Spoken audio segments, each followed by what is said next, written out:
ആളുകൾ പറയും പോലീസ് ശരിയല്ലെന്ന്, ചില ആളുകൾ പറയും അധ്യാപകർക്ക് വടി കൊടുക്കുക.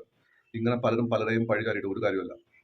ഇത് ഒരു സാമൂഹിക പ്രശ്നമായതുകൊണ്ട് സമൂഹത്തിലുള്ള എല്ലാവരും ഒരുമിച്ച് നിന്നാലേ ഈ ലഹരി വിമുക്തമാവുകയുള്ളൂ. പോലീസിന് കഴിയുമോ? ഒരു പോലീസ് ഉദ്യോഗസ്ഥരെ കൊണ്ടത് കഴിയോ? വളരെ സംഘത്തോടെ ചില അടുപ്പമുള്ള പോലീസ് ഉദ്യോഗസ്ഥർ എന്നോട് പങ്കുവെച്ചിട്ടുണ്ട്.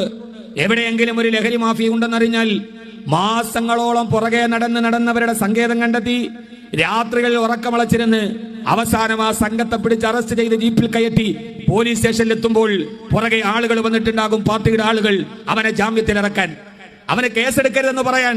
അങ്ങനെ ബലമായി എടുത്താൽ ആ പാവപ്പെട്ട പോലീസുകാരനെ സ്ഥലം മാറ്റിക്കാൻ.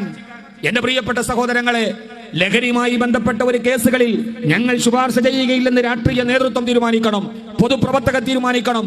ലഹരിക്കെതിരെയുള്ള കേസുകളിൽ കൃത്യമായ നിലപാടെടുക്കുന്ന പോലീസ് ഉദ്യോഗസ്ഥർക്ക് പിന്തുണ കൊടുക്കണം.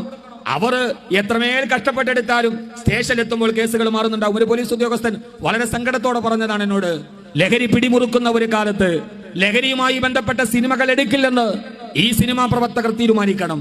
ലഹരിയുമായി സന്ധിയാവില്ലെന്ന് മഹല്ല് നേതൃത്വങ്ങൾ തീരുമാനിക്കണം, ഇടവകൾ തീരുമാനിക്കണം. ഈ ലഹരിയെ കൈയടിച്ചിങ്ങനെ വിട്ടുപോയാൽ നമ്മുടെ കുടുംബാന്തരീക്ഷണങ്ങളിൽ സമാധാനത്തോടെ കിടന്നുറങ്ങാൻ കഴിയാത്ത സാഹചര്യം ഉണ്ടാവുമെന്ന് അനധിവിദൂരമായ ഭാവിയിൽ നമുക്കത് മനസ്സിലാകും. അവിടെ നിന്ന് ഇവിടെ ഉണ്ടാക്കുന്ന